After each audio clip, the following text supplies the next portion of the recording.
আলহামদুলিল্লাহ রাব্বিল আলামিন ওয়া সলাতু ওয়াসসালামু আলা সাইয়্যিদিল মুরসালিন নবিয়িনা মুহাম্মদ ওয়া আলা আলিহি ওয়া সাহবিহি আজমাইন।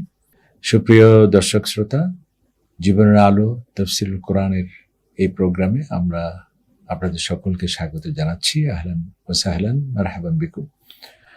আমরা এই প্রোগ্রামে প্রতিবারের মতোই প্রথমে কোরআন কারীম থেকে তিলাওয়াত, এরপর শাব্দিক তারজামা, এরপর সংক্ষিপ্ত তাফসীর এবং এর শিক্ষণীয় বিষয় আপনাদের সামনে প্রতিবারের মতোই তুলে ধরার চেষ্টা করব। আজকে আমরা সূরাতুন নাবার কিছু আয়াত আপনাদের সামনে তেলাওয়াত করছি। আউযু বিল্লাহি মিনাশ শাইতানির রাজীম। বিসমিল্লাহির রহমানির রহিম। আম্মা ইয়াতাসাআলুনা আনিন নাবাইল আযীম الذي هم فيه مختلفون كلا سيعلمون ثم كلا سيعلمون। সূরাতুন নাবা আপনাদের সামনে আমরা তেলাওয়াত করেছি। এটি কোরআনে পাকের ৭৮তম সূরা, ৩০তম পারার প্রথম সূরা সূরাতুন নাবা। এই সূরাটি মাক্কি সূরা। আমরা জানি সবাই আয়াতের নাজিলের সময়কালের দিক থেকে কোরআনে পাকের সূরা দুভাগে বিভক্ত, মাক্কি সূরা এবং মাদানী সূরা। মাক্কি সূরা বলা হয় হিজরতের পূর্বে যে সমস্ত সূরা নাজিল হয়েছে, আর হিজরতের পরে যা নাজিল হয়েছে তাকে আমরা মাদানী সূরা বলা হয়। আমরা যে সূরাটি আপনাদের সামনে তেলাওয়াত করেছি সূরাতুন নাবা, এটি হচ্ছে মাক্কি সূরা এবং এখানে আয়াতের সংখ্যা হচ্ছে 40টি আয়াত রয়েছে এখানে। এবং এই সূরাটিতে আল্লাহ পাক সুবহানাহু ওয়া তাআলা কিয়ামত সম্পর্কে এখানে বলেছেন। কোরআনে পাকের সবচেয়ে গুরুত্বপূর্ণ 3টি আলোচ্য বিষয়, একটা হচ্ছে তাওহীদ, রিসালাত, আখিরাত। এই সূরাটিতে আখিরাত সম্পর্কে, কিয়ামত সম্পর্কে আল্লাহ পাক সুবহানাহু ওয়া তাআলা আলোকপাত করেছেন। প্রথমে কিয়ামত সম্পর্কে যারা এ নিয়ে তারা বাদানুবাদ করছে, মতপার্থক্য করছে, মতবিরোধ তাদের মধ্যে, কেউ সেটিকে স্বীকার করছে, আবার কেউ অস্বীকার করছে, আবার কেউ এটাকে সন্দেহ সংশয় পোষণ করছে এবং এ নিয়ে তারা যথেষ্ট বিতর্কের সূচনা সেখানে তারা করছে। তখন আল্লাহ পাক সুবহানাহু ওয়া তাআলা এই আয়াতটি নাজিল করেন এবং এই যে কিয়ামত অবশ্যই যে হবে সেটি এখানে আল্লাহ তাআলা তুলে ধরলেন। এবং এই সূরাতে যে কিয়ামত যে হবে, পুনরুত্থান দিবস যে আসবে, এর যৌক্তিকতা আল্লাহ পাক সুবহানাহু ওয়া তাআলা তুলে ধরেছেন। যে আল্লাহ সুবহানাহু ওয়া তাআলা যেখানে তার এখানে নিদর্শন রয়েছে যে চন্দ্র সূর্য আল্লাহ তাআলা সৃষ্টি করেছেন, কিভাবে বৃষ্টি হচ্ছে, কিভাবে আমাদের জীবন মৃত্যু এবং কিভাবে এই সৃষ্টি তত্ত্বের অপূর্ব নিদর্শনগুলো এখানে তুলে ধরে অকাট্য প্রমাণের মাধ্যমে দালিলিকভাবে এখানে আসছে যে কিয়ামত অবশ্যই সেটি আসবে। এরপরে এই সূরাটিতে কিয়ামতের দিনক্ষণ, অর্থাৎ এটি তো অবশ্যই হবে, সুনির্দিষ্ট সময়ে হবে এবং এটি হওয়ার ক্ষেত্রে কোনো ধরনের সন্দেহ সংশয় নেই, সে কথাটি আসছে এবং এর দৃশ্যটি যেন আমাদের সামনে সেখানে তুলে ধরা হয়েছে। কিভাবে কিয়ামত হবে, সেখানে সিংহায় ফুৎকার দেওয়া হবে, মানুষরা কিভাবে দলবদ্ধভাবে দলে দলে আবার এই পুনরুত্থিত হয়ে আল্লাহ তাআলার সামনে হাজির হবে। এরপর আল্লাহ সুবহানাহু ওয়া তাআলা যে এই কিয়ামতে যারা অবিশ্বাসী ছিল তাদের যে ভয়াবহ পরিণতি, তাদের যে কঠোর শাস্তির কথা সেখানে বলা হয়েছে। তাদের খাওয়া দাওয়া থাকবে না, তাদের কঠিন শাস্তির মুখোমুখি হতে হবে, সেটি আসছে। এরপর এই কিয়ামতের প্রতি যারা বিশ্বাসী ছিল এবং এই কিয়ামতের জন্য যারা প্রস্তুতি নিয়েছে তাদের পুরস্কারের কথা এখানে আসছে। এরপর সবশেষে আল্লাহ পাক সুবহানাহু ওয়া তাআলা সেই কিয়ামতের ভয়াবহ চিত্র এখানে তুলে ধরেছেন, যেদিন জিবরাইলের নেতৃত্বে সকল ফেরেশতারা আসবে এবং সেদিন কেউ কথা বলার কোনো সুযোগ থাকবে না এবং সেদিন মানুষ আল্লাহ তাআলার অনুমতি ছাড়া কেউ সুপারিশ করার পর্যন্ত কেউ সাহস করবে না। এবং কেউ যদি আল্লাহ তাআলার পক্ষ থেকে অনুমতি পেয়ে থাকে এবং সে সুপারিশ কোনো অন্যায় সুপারিশ করতে পারবে না, যথাযথ সুপারিশ তাকে করতে হবে।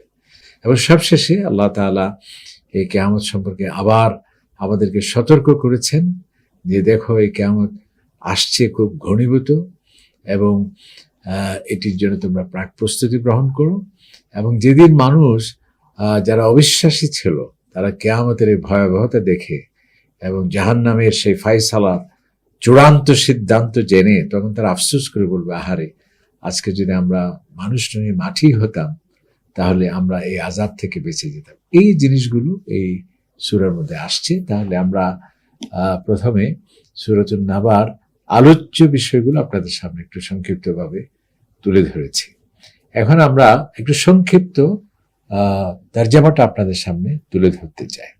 আল্লাহ সুবহানাহু ওয়া তাআলা ইরশাদ করছেন, আম্মা ইয়াতাসাআলুন, তারা কি বিষয়ে জিজ্ঞেস করছে, একে অপরকে কি বিষয়ে তারা জিজ্ঞেস করছে।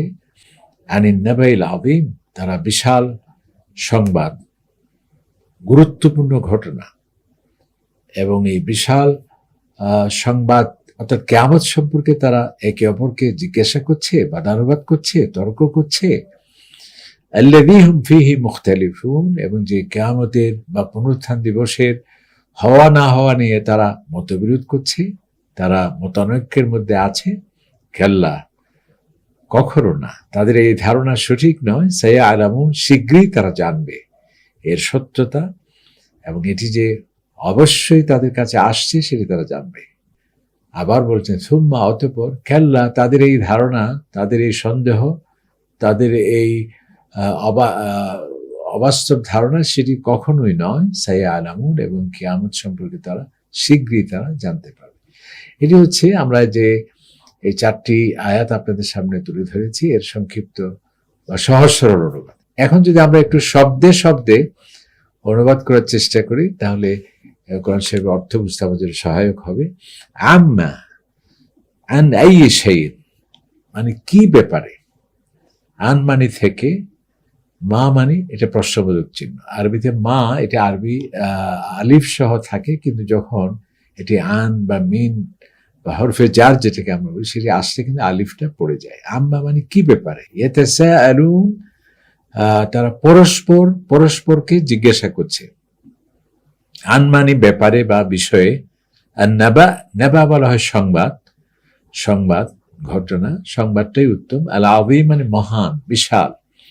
আল্লাযী মানে যে ব্যাপারে, হুম তারা, ফীহি যে বিষয়ে, মুখতালিফুন, ইখতিলাফ মানে হচ্ছে তারা মতানৈক্য করছে, ভিন্ন ভিন্ন মতামত তারা পোষণ করছে।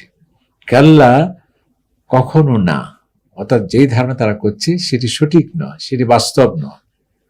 সায়ালাম, সা মানে শীঘ্রই, তারা খুব শীঘ্রই, অনতিবিলম্বে এই যে ব্যাপারে তারা সন্দেহ করছে, সংশয় করছে, সায়ালামুন, তারা অবশ্যই তারা জানবে। আবার এই বাক্যটি আরবিতে যখন 2বার আসে তাগিদ বোঝানোর জন্য, জোরালো ভাবে উপস্থাপন করার জন্য, আল্লাহ তাআলা আবার বলছেন যে এই পুনরুত্থান বা কিয়ামত সম্পর্কে তাদের যে সন্দেহ সংশয়, এটি অমূলক ধারণা, এটি কখনোই নয়, অবশ্যই তারা শীঘ্রই তারা জানতে পারবে। আল্লাহ পাক সুবহানাহু ওয়া তাআলা কিয়ামত সম্পর্কে মূলত বলছেন যে এই কিয়ামত অবশ্যই হবে, এক্ষেত্রে কোনো সন্দেহ নেই। এবং আমরা সেটি বাস্তব চিত্র, কিয়ামত যে হবে এর প্রমাণ, নিদর্শন কিন্তু আমরা প্রতিনিয়ত একটা মানুষের শরীরেই কিন্তু এই কিয়ামত যে হবে সেটির প্রমাণ রয়েছে। যেমন এই যে মানুষের শরীরে যে আমাদের রক্ত আছে, এই রক্ত কিন্তু প্রতিদিন কিন্তু নতুন নতুন রক্ত তৈরি হয়, এবং পুরনো রক্তগুলো আমাদের ইউরিন স্টোনের মাধ্যমে সেগুলো আমাদের শরীর থেকে বের হয়ে যায়। তাহলে এই যে রক্ত যেটি প্রতিনিয়ত মরে যাচ্ছে আবার নতুন করে সেটা সৃষ্টি হচ্ছে, এটাও কিন্তু একটা পুনরুত্থানের বড় একটি প্রমাণ।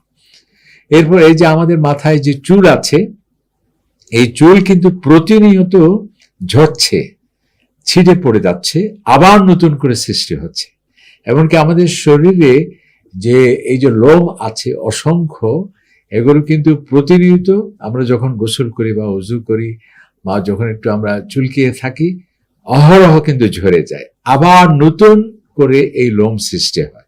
তাহলে যেটি ছিল সেটি মরে গেল, আবার নতুন করে সৃষ্টি হচ্ছে। তাহলে যে পুনরুত্থানের প্রমাণ কিন্তু আপনার শরীরের মধ্যে সেটা আছে। এরপর আমরা দেখি যে গ্রীষ্মকালে যখন অনাবৃষ্টির কারণে জমিন যখন ফেটে ভেঙে চৌচির হয়ে যায়, মৃত হয়ে যায়, আবার যখন বৃষ্টি হয় এই মৃত জমিন আবার এর মধ্যে সজীবিত ফিরে আসে। এটাও কিন্তু একটা পুনরুত্থানের বড় প্রমাণ। এবং যারা আপনারা ইউরোপ আমেরিকা যারা গিয়েছেন, সেখানে শীতকালে কিন্তু সমস্ত গাছপালা সকল পাতা ঝরে যায় এবং একেবারে মৃত গাছে পরিণত হয়ে যায়। আবার যখন গ্রীষ্মকাল আসে সেখানে আবার নতুন করে পাতা সেখানে গজায় এবং আবার সেই তরুতাজা একটা জ্যান্ত বৃক্ষে সেটা পরিণত হয়। তো আল্লাহ সুবহানাহু ওয়া তাআলা এই যে কিয়ামত যে হবে, আমাদের যে আবার পুনরুত্থান হবে, সেটি কিন্তু আমাদের চোখের সামনে এর অহরহ নজির রয়েছে। সুতরাং এই আয়াতগুলো থেকে আমরা এটাই শিখতে পারি যে আল্লাহ পাক সুবহানাহু ওয়া তাআলা আমাদেরকে পৃথিবীতে পাঠিয়েছেন সুনির্দিষ্ট সময়ের জন্য। আমরা ভালো কাজ করলে এর পুরস্কার অবশ্যই রয়েছে, আর খারাপ কাজ করলে এর তিরস্কার এবং কঠিন শাস্তি রয়েছে। আর এই পুরস্কার বা শাস্তি সেটি হবে পরকালে। এর নামে হচ্ছে কিয়ামত এবং এটি হচ্ছে পুনরুত্থান দিবস। সেই জন্যে এই পৃথিবীতে যা ইচ্ছে তা আমরা করতে পারি না, এটা পরীক্ষার হল। আল্লাহ তাআলা যে সিলেবাস দিয়েছেন সেই কোরআন এবং সুন্নাহর আলোকে আমাদের জীবন গঠন করতে হবে এবং আমরা যা কিছু করছি সবকিছু সম্মানিত ফেরেশতা রেকর্ড করছে এবং পরকালে সেই পরীক্ষার রেজাল্ট আমাদের সামনে দেয়া হবে। রেজাল্ট যদি ভালো হয় জান্নাত অপেক্ষা করছে, আর যদি বিপরীত হয় জাহান্নামের কঠিন আযাবের মুখোমুখি হতে হবে।